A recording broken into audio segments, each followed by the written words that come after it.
महाकारुणिक भगवान गौतम बुद्ध जी के चरणों में कोटि कोटि नमन करती हूँ। बोधिसत्व बाबा साहेब जी के चरणों में कोटि कोटि नमन करते हुए आप सभी को मेरा गर्व से नमो बुद्धाय, जय भीम। साथियों, हम बात कर रहे हैं बुद्ध और उनके धम्म की।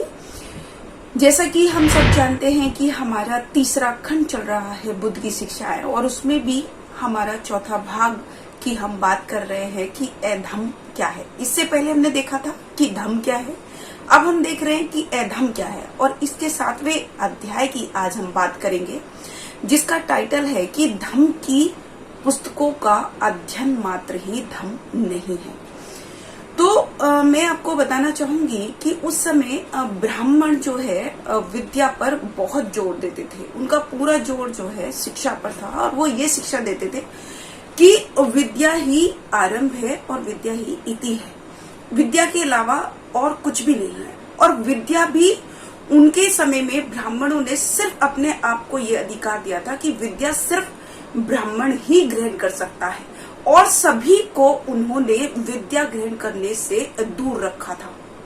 लेकिन तथागत बुद्ध जो है वो सभी को शिक्षा देने के पक्षधर थे, लेकिन इससे भी ज्यादा उनको इस बात की चिंता थी कि जिस भी व्यक्ति ने शिक्षा ग्रहण कर ली वो उस शिक्षा का कैसे उपयोग करता है, क्या उपयोग कर सकता है।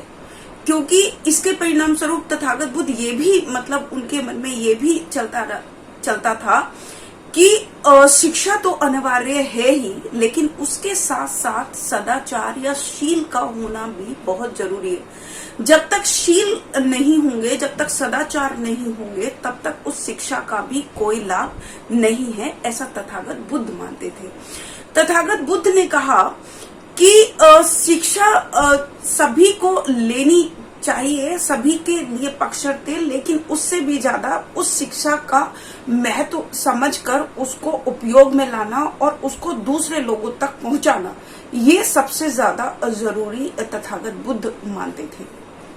और इसी बात को उन्होंने उनके बहुत पुराने समय में एक व्रत भिक्खु रहा करते थे पटीसन, इसके माध्यम से उन्होंने समझाया। जब पुराने समय में बहुत एक वृद्ध भिक्खु रहते थे और वो बहुत सालों तक संग में रहे, लेकिन उनको एक भी गाथा याद नहीं हुई। जबकि तथागत बुद्ध ने अपने 500 अरहत भिक्खुओं को कहा था कि इनको गाथाएं बताई जाएं और इनको गाथाओं की शिक्षा दी जाए, लेकिन वो एक भी गाथा याद नहीं कर पाए।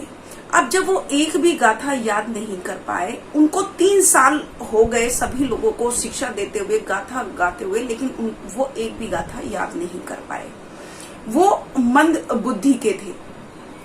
इस बात से, क्योंकि तथागत बुद्ध का हृदय तो बहुत ही करुणामयी था, क्योंकि सारे जो लोग थे वो सभी भिक्षुनियां, चारों तरह के लोग, चाहे वो भिक्षु हों, चाहे भिक्षुनियां हों, चाहे उपासक हों, चाहे उपासिकाएं हों, वो सभी लोग उस पटीशन का मजाक उड़ाया करते थे। ये देखकर तथागत बुद्ध को उस पर बहुत करुणा आई और उन्होंने उसको अपने पास बुलाया, और अपने पास बुलाकर कहा, उन्होंने उसको एक गाथा बड़ी मृदुता से उसके सामने एक गाथा सुनाई। उन्होंने कहा कि जो भी व्यक्ति अपने शरीर से संयत रहता है, अपनी वाणी से संयत रहता है, अपने विचारों से संयत रहता है, और जो अपने काया से किसी को कष्ट नहीं पहुंचाता, वो अगर ऐसा आचरण अगर वो लाता है, अपने व्यवहार में लाता है, तो वो निब्बान को प्राप्त करता है, ऐसा तथागत बुद्ध ने पटीसन से कहा।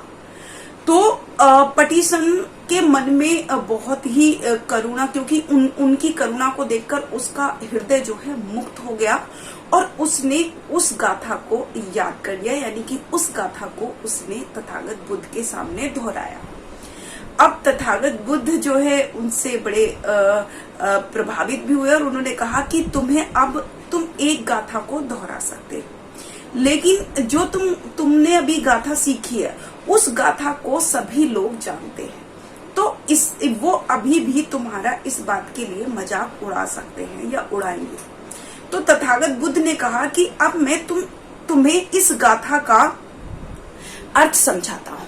तो तथागत बुद्ध ने उसका अर्थ समझाया और उन्होंने कहा, तथागत बुद्ध ने पटिशन से कहा कि हे पटिशन, कि जो व्यक्ति अपने शरीर के 3 अवगुणों को या 3 अकुशल कार्यों को और वाणी के 4 अकुशल कर्म को और मन के 3 अकुशल कर्म को दूर करता है, यानी कि टोटल अगर 10 अकुशल कर्मों को अगर वो नाश कर देता है तो वो निब्बान को प्राप्त होता है। जिसने भी इन 10 अकुशल कर्मों का नाश कर दिया हो वो निब्बान को प्राप्त करता है, ऐसा तथागत बुद्ध ने उनसे कहा। अब पटिशन जो है इस बात को बहुत ही ध्यान से समझ गए, उन्होंने पूरा उसको समझ लिया और उन्होंने अरहत के पद को प्राप्त कर लिया। वो पूरी तरीके से तथागत बुद्ध की इस गाथा को जान गए थे, उसके एक एक अर्थ को वो समझ गए थे, इसलिए उन्होंने उस अरहत पद को प्राप्त कर लिया। जिस वक्त ये बातें थी उस वक्त सावस्ती में तथागत बुद्ध रहते थे। तथागत बुद्ध वहीं विहार कर रहे थे, तो उस समय उस विहार में 500 भिक्षुणियां भी थी। तो 500 भिक्षुओं ने एक भिक्षुणी को तथागत बुद्ध के पास भेजा और उन्होंने याचना की कि उनके यहाँ पर किसी भिक्खु को भेजा जाए ताकि वो धम्म उपदेश दे सके। तो तथागत बुद्ध ने इसको स्वीकार किया और उन्होंने भिक्षुणियों को धम्म उपदेश देने के लिए पटिशन को चुना। अब जैसे ही भिक्षुणियों को ये पता चला कि हमको धम्म उपदेश जो देने आ रहे हैं वो पटिशन है, तो वो बहुत हंसने लगी। और जब वो हंसने लगी तो उनको, क्योंकि वो जानती थी कि उनको तो कोई गाथा आती ही नहीं, तो वो हंसने लगी और उनको एक ही गाथा आती है ये सोचकर। तो उन्होंने ये सब लोगों ने ये मतलब अपने आप में ये बात करी कि जब भी पटिशन हमारे पास धम्म उपदेश देने के लिए आएंगे तो हम उनके जो गाथा का उल्टा उच्चारण करेंगे, जिससे कि हम उनको भ्रमित कर सकें और वो लज्जित हो जाए। तो ऐसा सोचकर वो उनका इंतजार करने लगी। अगले दिन वो उनके वहां पर धम्म उपदेश देने के लिए पहुंचे पटिशन। फिर उन सभी छोटी बड़ी जो भिक्षुणियां थी उन्होंने पटिशन को नमन किया और उनको हाथ धुलाकर उनको भोजन कराकर उनसे धम्म उपदेश देने की याचना करी। तो वो भोजन कर चुकने के बाद वो अपने धम्म आसन से उठे और नीचे बैठ गए। पटिशन वृद्ध जो भिक्खु थे पटिशन, वो नीचे बैठ गए और उन्होंने उन भिक्षुणियों से कहा कि बहनों, मैं मंदबुद्धि हूँ और मेरा ज्ञान बहुत कम है और मैं एक ही गाथा को जानता हूँ, मैं उसी का धम्म उपदेश दूंगा और इसी का उसका ही अर्थ मैं आपको समझाऊंगा। अब उन्होंने जैसे ही अपनी गाथा को बताया और अपने धम्म उपदेश को बताया तो कोई भी भिक्षुणी उल्टा उच्चारण नहीं कर पाई। सबकी सब लज्जित हो गई बल्कि, और अपने आप पर उन्होंने मतलब अपने आप को शर्मिंदा महसूस किया। और उन्होंने जो धम्म उपदेश दिया, उनके धम्म उपदेश को सुनकर वो इतनी आश्चर्यचकित हो गई कि पटिशन जो भिक्खु थे उन्होंने बार बार उनको नमन किया और उनके धम्म उपदेश को अपने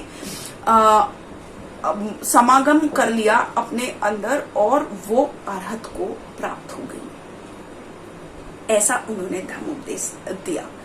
फिर अगले दिन की बात है कि राजा पशुनिधि ने सभी महान भिक्षुओं को अपने यहाँ पर बुलाया।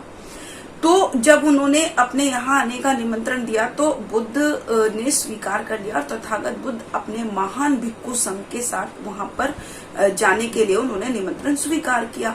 अब उन्होंने पटिशन को भी बोला कि तुम मेरा भिक्षा पात्र लो और मेरे पीछे पीछे चलो। उनको भी आने के लिए कहा।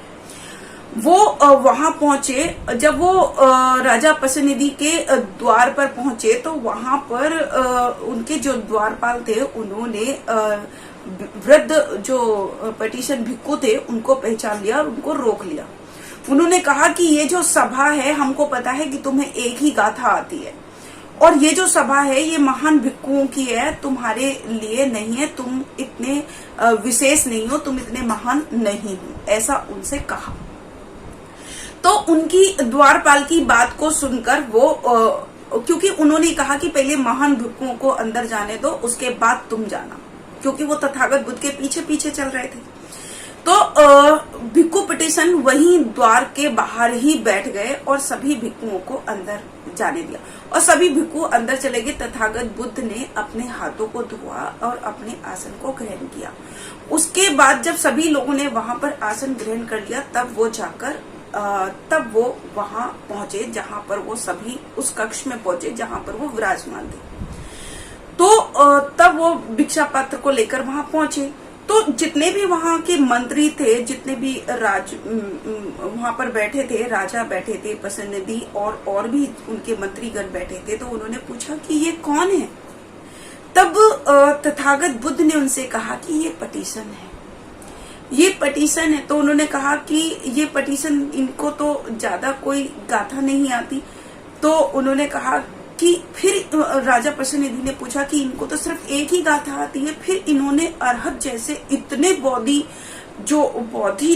को, जो बड़ा पद जो होता है, उसको कैसे इन्होंने प्राप्त कर लिया। राजा प्रतिनिधि ने उनसे ये उत्तर किया। तो उसके बाद उन्होंने कहा कि ये जरूरी नहीं है कि सभी गाथाओं को जानकर या बहुत सारी शिक्षाओं को जानकर ही कोई इतने बड़े पद को प्राप्त कर सकता है। जो अपने विचारों को संयत कर लेता है, अपने मन को संयत कर लेता है, जो अपने शरीर से किसी को कष्ट नहीं पहुंचाता, वो ऐसे अरहत को प्राप्त कर लेता है।